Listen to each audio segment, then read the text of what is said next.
Salut les amis, on se retrouve pour une nouvelle vidéo, une vidéo où on va parler d'Arsenal, du mercato d'Arsenal, et il est super intéressant. Il y a déjà pas mal de recrues qui sont officialisées ou quasiment officialisées à l'heure où je m'enregistre. Il y a également d'autres recrues, des rumeurs intéressantes à suivre, et donc je vais vous en parler. Il y aura évidemment une vidéo sur Manchester United également qui fait un mercato très intéressant, une vidéo sur l'Atlético Madrid également qui fait quelques recrues plutôt intéressantes. Donc voilà, on reviendra sur les dernières actualités mercato toujours dans ce petit format, mais là on s'intéresse à Arsenal.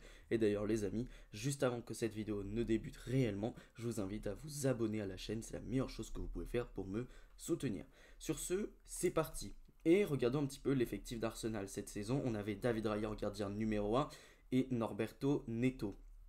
Neto apparemment devrait retourner à Bournemouth au 30 juin 2025, c'était ce qui était prévu. Et du coup, Arsenal a prévu de prendre Kepa Arrizabalaga, désolé pour la petite pub, de prendre Kepa Arrizabalaga avec un transfert autour de 6 millions d'euros, si j'ai bien compris. Un gardien numéro 2 qui fera vraiment le taf. À Bournemouth, il a fait une saison très intéressante, donc c'est parfait. On a également en défense William Saliba, Gabriel Magalhaes, donc ça c'est très bien. Kivior, on a des gros doutes sur le fait qu'il puisse rester ou pas, et apparemment il y a un défenseur qui est ciblé. On en reparlera dans la planche tactique, même si moi personnellement j'aurais bien aimé conserver Kivior et peut-être même prendre un central derrière. Pour moi ce n'est pas incompatible. Sur le poste d'arrière gauche, on a Miles Lewis Kelly qui a été prolongé jusqu'en 2030, donc ça c'est une très bonne nouvelle. Et nous avons Ricardo Calafiori qui était arrivé l'été dernier, qui a maintenant une valeur de 35 millions d'euros, ça a un petit peu baissé. Il était arrivé pour 45, si je ne me trompe pas, en provenance de Bologne. Il a eu beaucoup de blessures cette saison, ça a été compliqué, et il est passé dans la hiérarchie derrière Miles Lewis Kelly. Mais pour moi, ce n'est pas complètement irréversible, surtout que MLS, on le rappelle, c'est avant tout un milieu de terrain de formation, même si c'est très bien adapté à ce poste d'arrière gauche. Et Alexander Zinchenko ainsi que Kieran Tierney, j'ai des gros doutes sur le fait qu'ils puissent rester à Arsenal sur du long terme. Sur le poste d'arrière droit, on a Jurien Timber, Ben White et Takehiro Tomiyasu. Pareil, Tomiyasu, j'ai des gros doutes sur le fait qu'il reste. Maintenant, sur les deux autres, on sait qu'ils peuvent également jouer défenseur central. Donc ça peut être intéressant si tu as des problèmes au poste. Je pense également à Ricardo Calafiori qui peut dépanner en défense centrale. Au milieu de terrain, tu as perdu Jorginho et Thomas Partey ne semble pas être prolongé. C'est pour ça que tu as fait deux recrues au milieu de terrain. On y reviendra. Sinon, tu as Declan Rice, Mikel Merino et Martin Odegaard, ton milieu de terrain qui, je pense, sera potentiellement le titulaire la saison prochaine, même si je rappelle qu'on a l'arrivée de Martin Zubimendi, dont on reparlera.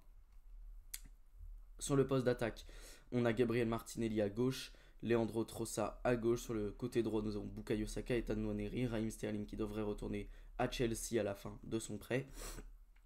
Et sur le poste d'avant-centre, Kai Havertz, c'est Gabriel Jesus. Gabriel Jesus, je vous avoue que j'ai du mal à lui voir un avenir à Arsenal. Martinelli, je pense qu'il va y avoir un autre joueur qui va être pris. Je pense qu'il va y avoir également un avant-centre titulaire qui va être pris. Il y a plusieurs cibles à ces postes. On y reviendra. Mais du coup, voilà, pour vous montrer un petit peu Kepa, il a joué 31 matchs cette saison en Première League pour 8 clean sheets. C'est plutôt pas mal. En FA Cup, il a joué 4 matchs pour 1 clean sheet. Donc voilà. C'est un gardien numéro 2 qui fera carrément le boulot.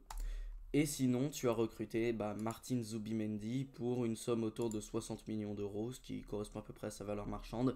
C'est un milieu de terrain défensif de 26 ans qui fait 1m81, qui est international espagnol, qui a gagné notamment l'Euro avec cette équipe d'Espagne, qui voilà, a 36 matchs en Liga pour 2 buts et 2 passes décisives, donc il a joué énormément de matchs dans ce championnat espagnol. C'est un joueur qui est vraiment très important dans cette équipe. En Europa League, il a joué 8 matchs et en Coupe du Roi, il en a joué 4. Donc voilà. On voit que c'est un joueur extrêmement important dans l'effectif de la Real Sociedad. C'est un joueur qui est très bon défensivement, qui peut également évoluer un petit cran plus haut. Il est en contrat jusqu'au 30 juin 2027, mais bon, maintenant c'est Arsenal, c'est quasiment fait, si ce n'est déjà fait. Je crois qu'il a déjà signé, si je ne me trompe pas.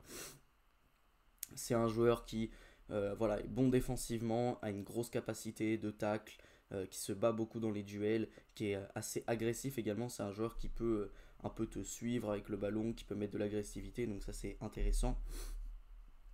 Et c'est également un joueur qui balle au pied est très bon, a une énorme qualité 2 passes, on y reviendra, mais c'est un joueur très équilibrant pour une équipe, très stabilisateur, et ça pourrait beaucoup plaire à Mikel Arteta, ce genre de profil. Si on regarde un petit peu ces indices statistiques, on voit que c'est un joueur voilà, qui défensivement est excellent. Au niveau des dégagements, il est excellent. Au niveau des aériens remportés, il est quand même à 1,64 par match, alors qu'il ne fait qu'un 1m81. Entre guillemets, 1m81, ça reste grand. Mais voilà, c'est moins grand que certains milieux de terrain. Lui, il est bon dans ce domaine, alors que c'est peut-être pas le milieu le plus grand d'Europe.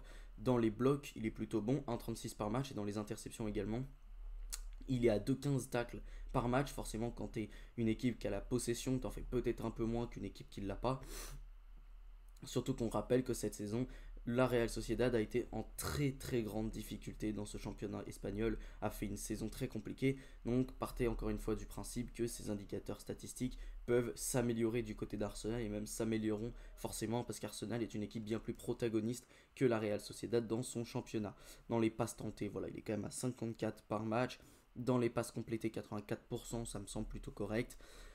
Dans les passes progressives, il est à 5,51 passes progressives données. Comme j'ai dit, ça peut encore s'améliorer, mais ça reste des stats intéressantes. Ça peut continuer à progresser, donc c'est intéressant. Alors dans les courses progressives, bon là il en fait moins, il est à 1 par match. Ça peut peut-être s'améliorer du côté d'Arsenal, mais ce sera plutôt Declan Rice qui les fera. On sait que c'est son rôle à Declan. Donc encore une fois, c'est là où je vois vraiment une potentielle synergie dans ce milieu de terrain, parce que je pense que là où Zubimendi aurait des faiblesses, Declan Rice a des forces, donc c'est très bien. Dans les touches dans la surface de réparation, par contre, il est quand même à 1,77, c'est plutôt pas mal. Et dans les passes progressives reçues, on voit que c'est pas un joueur qui se projette énormément, c'est vraiment un joueur évoluant très bas sur le terrain, mais ça pourrait beaucoup plaire à Arteta parce qu'on parle d'un joueur qui a une qualité technique assez hors du commun, qui peut stabiliser toute une équipe, qui peut équilibrer tout un milieu de terrain, qui est très bon pour conserver le ballon, tout ça, et qui est très bon également défensivement. Donc dans un milieu de terrain, ce genre de joueur, c'est ultra important. Mais ils ont également pris un autre joueur en la personne de Christian Norgard, qui était le capitaine de Brentford. Il arrive pour 11 millions d'euros, pareil, sa valeur marchande. Il est né en 94, donc il a 31 ans. Il fait 1m87, c'est un milieu défensif international danois, c'est un très bon joueur. Du coup voilà, il est associé à Arsenal depuis depuis assez récemment, mais voilà, il devrait signer, c'est un peu le remplaçant de Jorginho, du moins numériquement. Il a joué 34 matchs cette saison en première ligue sur 38, 5 pour 5 buts et 4 passes décisives, c'est plutôt pas mal. C'est un joueur qui peut également évoluer un cran plus haut. On voit qu'au niveau de sa valeur marchande, c'est un petit peu sur la pente descendante, mais bon, c'est normal, c'est parce qu'il se fait un peu plus vieux, et également parce que son contrat se termine dans 2 ans. Donc voilà, c'est pas non plus... Il n'y a pas énormément d'années de contrat à racheter, mais on a quand même un joueur de très haut niveau qui a été très bon en première ligue, qui est très bon défensivement, qui gagne également pas mal de duels aériens. On va regarder un petit peu ses indicateurs statistiques. Mais on est sur un joueur intéressant, un joueur de complément qui pourrait beaucoup apporter dans cet effectif d'Arsenal. Voilà, au niveau des tacles, il est excellent, au niveau des interceptions également. Au niveau des blocs et des dégagements, il est bon aussi. Et au niveau des aériens remportés, il est très bon. Donc sur ses indicateurs défensifs, il est excellent. Au niveau des passes, c'est quand même un peu moins bon. Maintenant, dans la surface de réparation, il touche quand même 1,82 ballons par match, donc c'est plutôt pas mal. Maintenant, voilà, on voit que balle au pied, c'est peut-être pas le meilleur joueur du monde, même assez loin de là, mais il a une qualité de balle au pied qui est, somme toute, très intéressante et qui suffirait pour pas mal de matchs de première ligue, sachant qu'il est bien accompagné à côté de lui. Par contre, c'est un joueur qui marque pas mal de buts pour son poste, 0,16 par match, voilà, c'est plutôt correct pour un milieu de terrain défensif.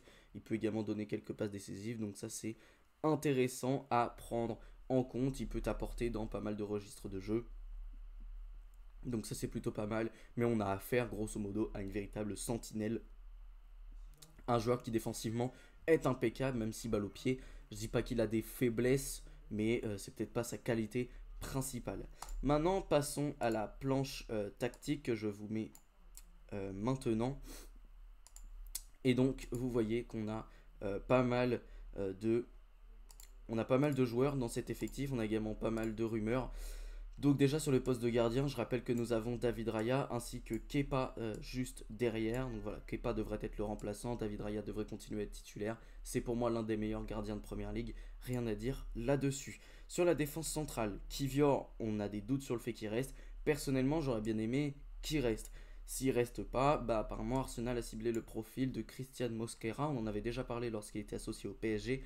Christian Mosquera, c'est un joueur qui balle au pied, est très bon, a une bonne qualité de relance, qui évolue à Valence depuis maintenant pas mal de saisons, a un peu fait le tour de la question et pourrait passer dans un plus gros club. Et franchement, pour moi, il en a le potentiel. Il coûte 20 millions d'euros. Apparemment, tu pourrais le choper pour à peu près cette somme-là.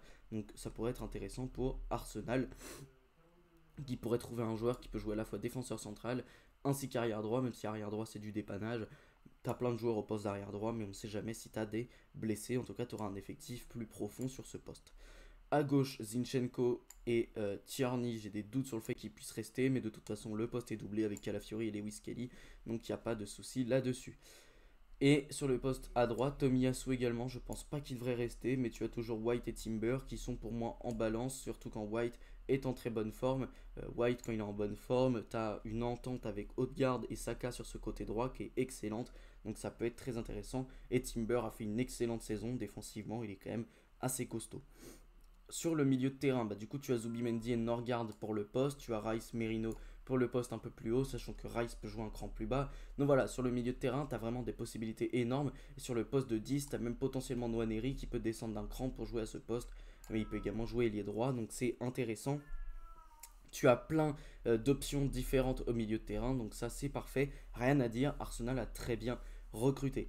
Et sur les postes offensifs, alors tu as Martinelli, Trossard sur ce côté gauche, Trossard qui peut jouer un peu partout sur la ligne d'attaque, donc c'est intéressant parce que tu as un véritable couteau suisse. Maintenant, apparemment Arsenal cible Rodrigo qui pourrait être la grosse recrue de ce mercato avec potentiellement un avant-centre si tu le fais.